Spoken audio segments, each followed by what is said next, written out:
zone? This has been a united effort where we've all been working together, state, local, and of course the county. Bringing the mayor in on early, and he's always been a part of it, working with the governor to look and see what we can do. And the emergency declaration was important because of what we had happening within the city limits.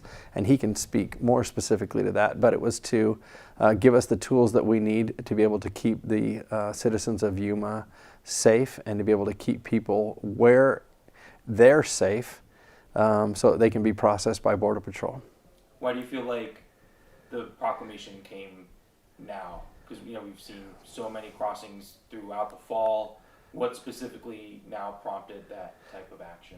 The surge and many people misunderstanding the intentions of MPP or remain in Mexico, and then just the large quantity of people who have surged within the last 7 days.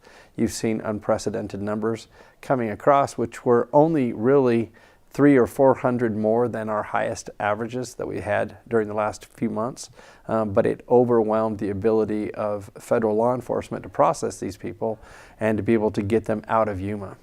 And would you say, I guess, that that overarching overflow from Border Patrol, is that what you're hearing from them? Yes, yeah, I've had the opportunity to visit with them. They have reported that their numbers are beyond what they've seen before, and then you have to process these people in a timely fashion.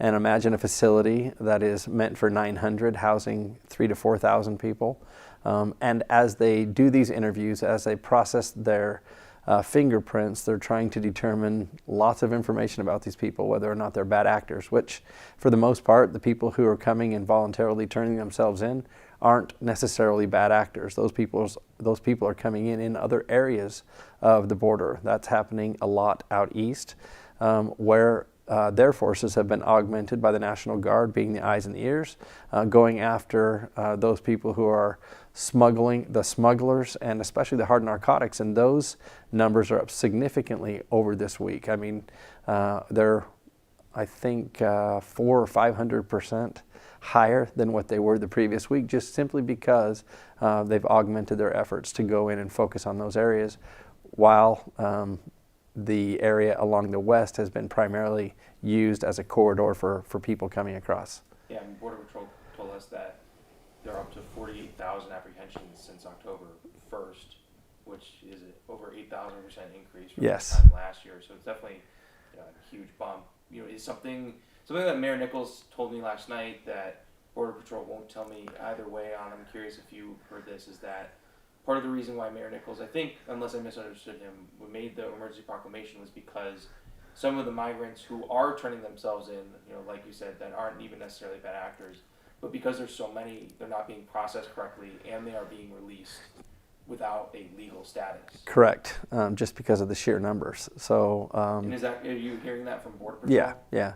Just because they've needed to continue pushing people on, so they identify people based upon a threat level, and from that threat level, they're able to determine how much more they need to go into their background and continue to process them and dig deeper.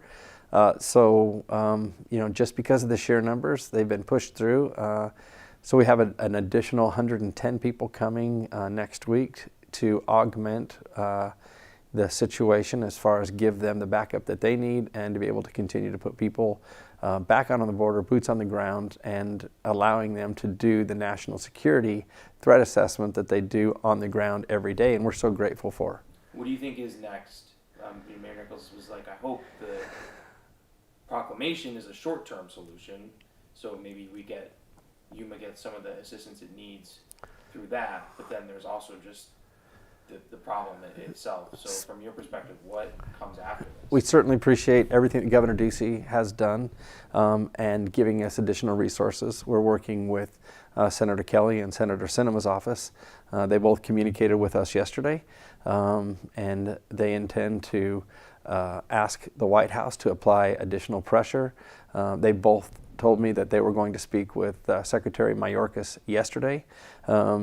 Got their cell phone numbers. They said, please call us with whatever you see and need so that we can work with the administration to provide the additional resources that you need there on the ground. We have lots of people coming to assist, and for the most part, I would say it's because of Governor Ducey's efforts to call out the situation and to shine a light on some of the serious nature of what we're seeing here on the ground.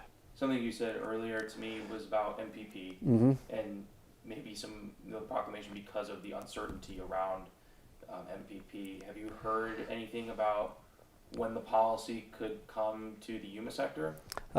No, and even now under the current restrictions, for the most part, this sector is only allocated a very few number of returns to Mexico, and those have to be a very distinct classification.